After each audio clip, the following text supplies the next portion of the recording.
हेडलाईन्सचे प्रायोजक आहे NBC bearings, लांब पळण्यासाठी। भाजपने 10 वर्षांचा लेखाजोखा मांडावा, भाजपला त्यांचा पराभव लक्षात आलाय म्हणून उद्धव ठाकरे आणि माझ्यावर टीका करतात शरद पवारांचा हल्लाबोल।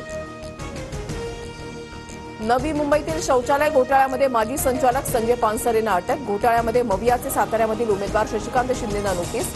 शरद पवारांची माहिती, शिंदेंच्या अडचणी वाढण्याची शक्यता। परभणीमध्ये युवकांकडून महादेव जानकरांची गाडी अडवत तपासणी। गाडी अडवणारे मवियाचे उमेदवार संजय जाधवांचे कार्यकर्ते, जानकरांचा आरोप, पोलिसात गुन्हा दाखल।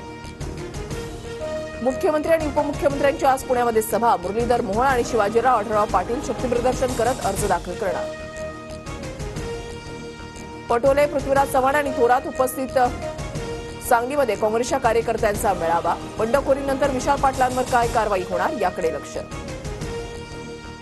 शरद पवारांची आज अहमदनगरच्या राहुरीमध्ये सभा। निलेश लंके यांच्या प्रचारार्थ पवार सभा घेणार। पवार गटाचा जाहीरनामा आज प्रकाशित होणार। पवारांच्या उपस्थितीमध्ये प्रचार गीत प्रदर्शित केले जाणार।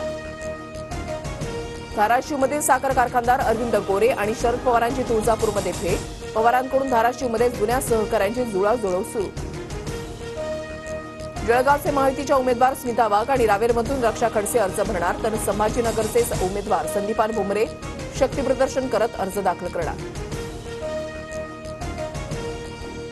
काँग्रेस उमेदवार गोपाल पाडवींचा आज नंदुरबारमध्ये शक्तीप्रदर्शन करत पाडवी उमेदवारी अर्ज दाखल करणार। नारायण राणेंच्या प्रचारार्थ उद्या रत्नागिरीमध्ये फडणवीसांची सभा। राजापूरमधील राजीव गांधी क्रीडांगणावर सभेचं आयोजन। सुरत लोकसभेची निवडणूक बिनविरोध, मात्र गुजरातमधील काँग्रेस उमेदवार निलेश कुंभाणी 4 दिवसांपासून बेपत्ता असल्यानं चर्चांना उधार। दुसऱ्या टप्प्यामध्ये प्रचार तोफा थंडावल्या। मराठवाड्यामधील 3 तर विदर्भातील 5 मतदारसंघामध्ये उद्या मतदान होणार। भाजपच्या ट्रॅपमध्ये अडकणारा अजित पवार नाही, माझं काम रोखठोक, लेचापेचा नाही। TV9 मराठीवरील मुलाखतीमध्ये अजित पवारांचं विधान। आमची भूमिका पटत असेल तर पुढे काही होऊ शकतं। TV9च्या मुलाखतीतून शरद पवार गटासाठी अजित पवारांकडून अप्रत्यक्षपणे दार खुलं। पुढच्या 4-5 वर्षामध्ये कळेल राष्ट्रवादीची सूत्र कुणाकडे, नेतृत्व सुळेंचं की अजित पवारांचं, या प्रश्नावर अजित पवारांचं TV9च्या मुलाखतीमध्ये बेधडक उत्तर। मुंबई पुणे द्रुतगती मार्गावर आज दुपारी 12 ते 2 वाजेपर्यंत ब्लॉक। मार्गावरील मुंबईकडे येणारी वाहतूक पूर्णपणे बंद असणार।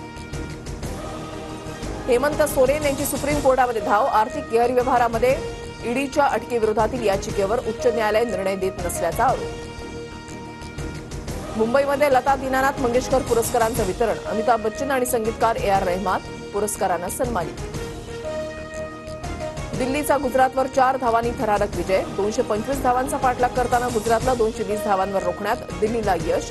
ऋषभ पंतची नाबाद 88 धावांची खेळी। हेडलाईन्सचे प्रायोजक आहे एनबीसी बेरिंग्स, लांब पळण्यासाठी।